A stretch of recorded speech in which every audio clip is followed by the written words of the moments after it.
고대국어 이어서 진행할게요. 일단 다음 페이지 34쪽에 보면 문법이라고 나와 있는데 문법은 말 그대로 문법적 규칙들이라고 보시면 되거든요. 조사 볼게. 주격 조사는 이 동그라미. 주격 조사는 이 하나가 있었다. 목적격 조사는 거기 나와 있는 거 여러분들 아시죠?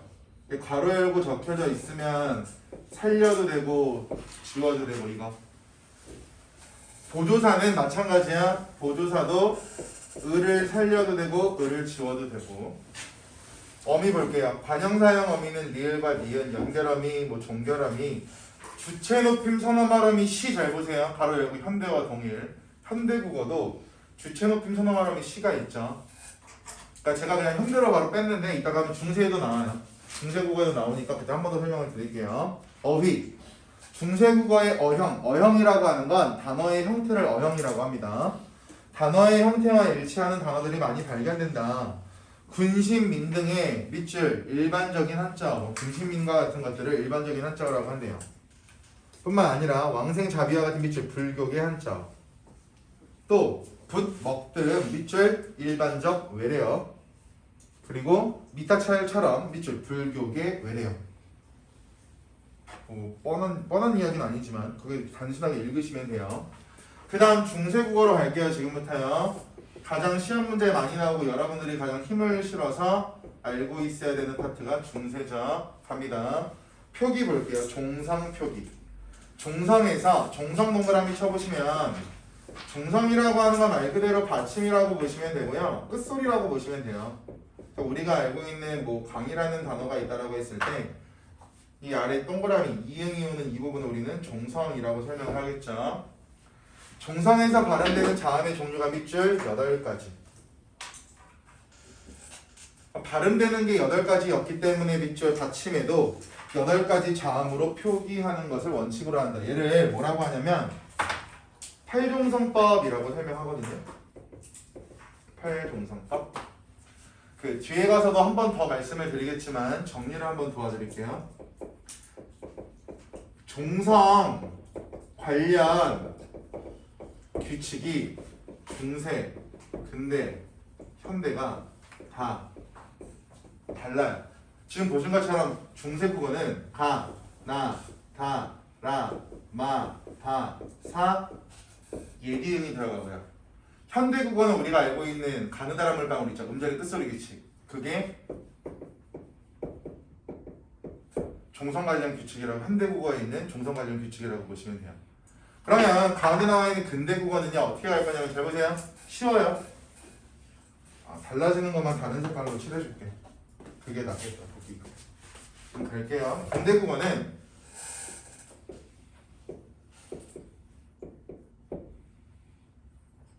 됐다. 갈게요. 디귿은 사라져버려요. 디귿은 사라져요. 시옷은 현대 국어에 시옷이 없잖아요. 근데 근대 때는 시옷을 발음해요. 그리고 예디음이 어형, 즉 단어의 형태의 변화를 겪고 어형의 변화를 통해서 우리가 알고 있는 이음으로 바뀝니다. 이렇게 근대로 간 다음에 다시 근대에서 현대로 내려올 때는 사라졌던 디귿이 살아나는 거고요. 시옷은 사라져버려요. 이렇게만 보시면 돼요. 그래서 중세랑 현대만 알고 계셔도 저 흐름이 쭉 내려가는 건 한눈에 잡히실 거고요. 나올 때마다 저걸 생각하면서 보시면 좋아요. 시대별로 자음과 관련된 받침, 종성과 관련된 규칙들은 조금씩 달라지니까. 근데 어려운 건 아니고요. 가겠습니다. 이어적기라고 나와 있는 얘들아, 이어적기를 옆에다 같은 말로 이어적기, 소리 나는 대로 적기. 같은 말 연철이라고 보시면 돼요. 연철. 소리 나는 대로 적기 같은 말 연철.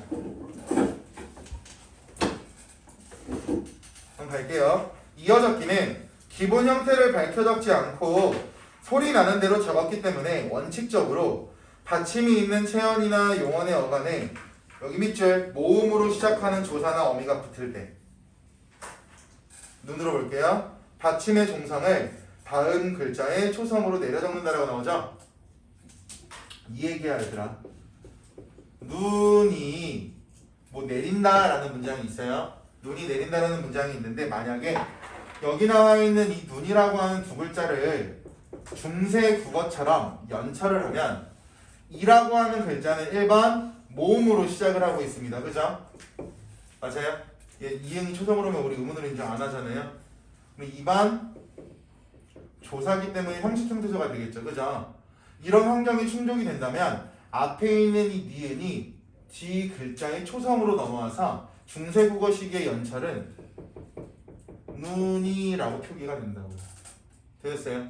이게 연철이라고 보시면 됩니다. 소리 나는 대로 적기. 진짜 어렵지 않아요. 연철은요. 소리 나는 대로만 적으면 되기 때문에. 이어서 볼게요. 세 번째 띄어쓰기. 띄어쓰기는 밑줄 하지 않는다. 바로 여시고. 띄어쓰기는 미리 말씀드릴게요. 1933년 한글 맞춤법 통일안에서 규정화됩니다. 그 전까지는 띄어쓰기가 잘 이루어지지 않아요. 이거 마지막은 화라는 글자예요. 규정화 된다.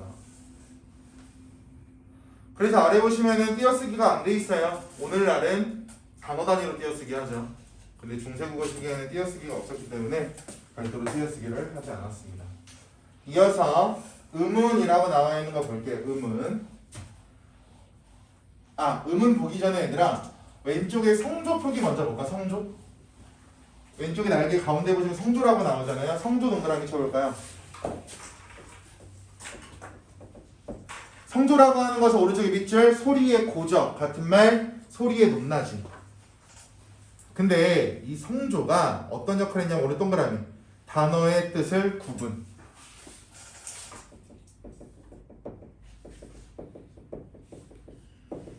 같은 말. 이 성조는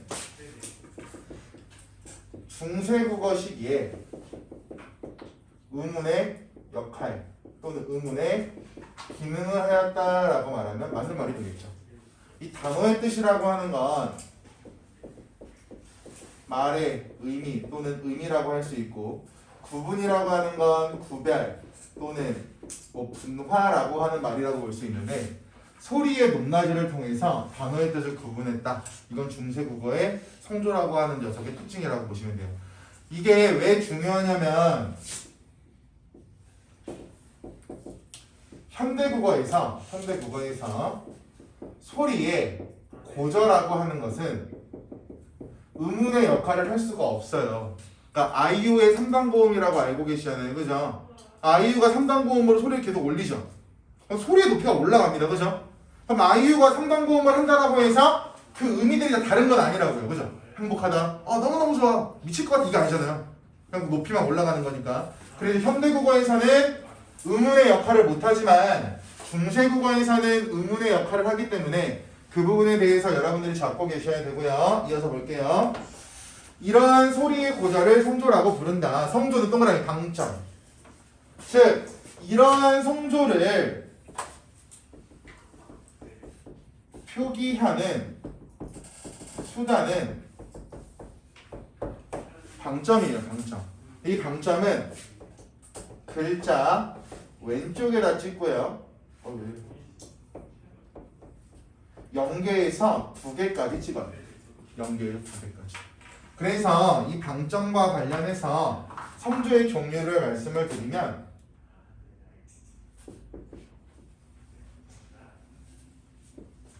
자주 보신 표일 텐데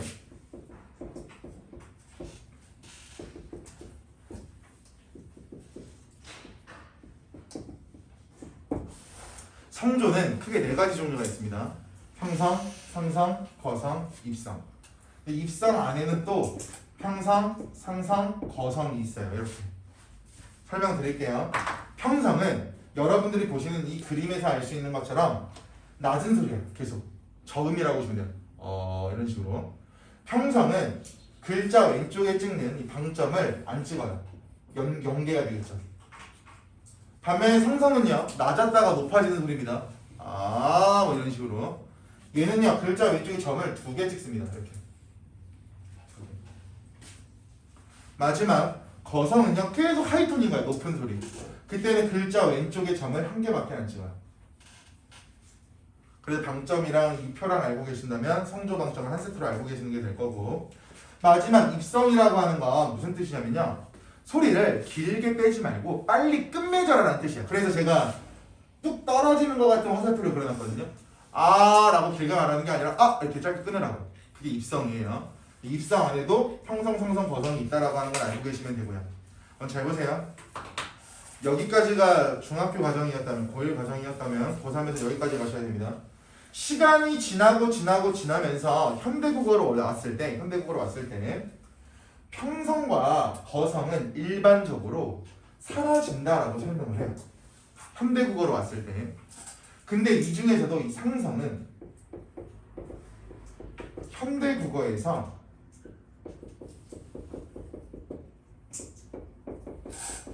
장음으로 남아서 표현된다라고 설명을 하는데요. 여기서 말하는 이 장음이라고 하는 건 긴 소리죠.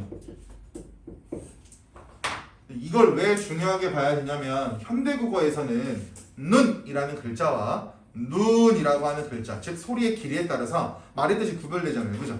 그럼 결국 이 성조라고 하는 게 현대국어로 오면서 상성이 장음으로 남아 있었기 때문에 일정 부분 의문에 영향을 주고 있다라고도 해석할 수가 있어서 이 부분에 대한 국어사적인 지식도 여러분들이 갖고 계셔야 됩니다.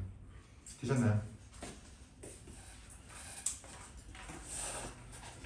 그 다음 음은 가겠습니다. 음은 자음은 밑줄 경음이 드디어 등장했습니다. 그럼 경음이 등장했으니까 삼중 체계가 성립했겠네요. 그럼 삼중 체계가 성립한 시기는 중세국어 시기죠. 그게 오늘날까지 이어지고 있다. 두 번째, 타열음은 현대국어와 달리 경국의 음이 아니었대요. 됐어요? 그럼 잘 보세요. 이게 무슨 말이냐면 오늘날 현대국어에서 지읒과 치읒을 경국의 음이라고 하고, 뭐 예를 들어서 해, 봇이라고 했을 때 디귿이라고 하는 치조음이 형식 형태소 이를 만나서 해, 도, 지가 되는 현상을, 즉 디귿이 지읒이 되는 현상을 국외음화라고 우리가 설명하잖아요. 얘들아. 여기가 기억나세요? 우리 1월달에 문제 풀었으니까. 그런데 잘 봐. 이거는 외우는 게 아니라 당연하게 생각하면 편해요. 현대국어에서는 얘와 얘가 경국의 음인데 지금 거기 나와 있는 거 보시면 중세국어 시기에 얘와 얘는 경국의 음이 아니었대요. 됐어요? 됐어요? 그죠? 상식적으로 얘들아, 현대국어는 얘네가 경국의 음이니까 국의 음화가 일어나죠. 현대에서는요. 그죠? 그런데 중세국어에서는 어차피 얘네가 경국의 음이 아니기 때문에 국의 음화가 일어난다라고 하는 이 성립관계는 말이 안 되겠죠. 국의 음이 아니니까요. 어떻게 경국이 국의 음화라고 하는 게 성립이 되겠냐는 거죠. 지읒과 치읒이 경국의 음이 아니기 때문에 중세 때 국의 음화 X가 맞는 말이라고 이렇게. 그러니까 단순히 외우려고 하지 말고 거기 나와 있는 거 보면은 여기까지 생각할 수가 있을 거고요. 그 다음 비읍, 디귿, 비읍, 시옷, 기읍 등과 같은 밑줄 어두작은 거예요.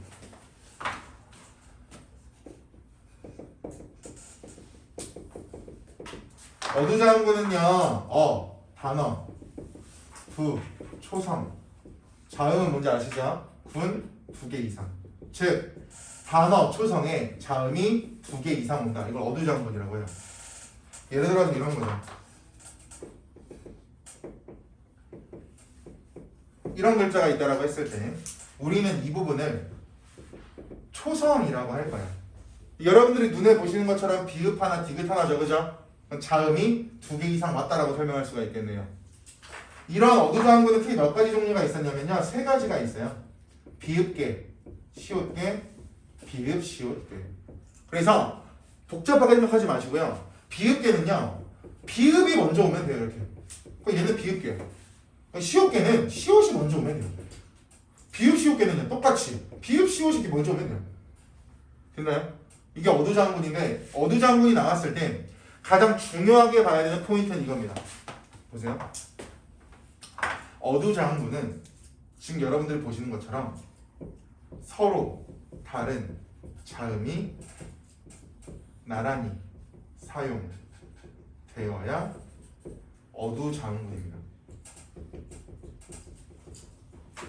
그럼 예를 들어 볼게요. 초성에 나와 있는 건 얘죠. 맞아요? 얘는 서로 다른 자음이야? 같은 자음이야? 같은 자음이 두 개 쓰여도 된 소리 바뀐 거지, 맞아? 얘를 어두장군이라고 말할 수 있다고.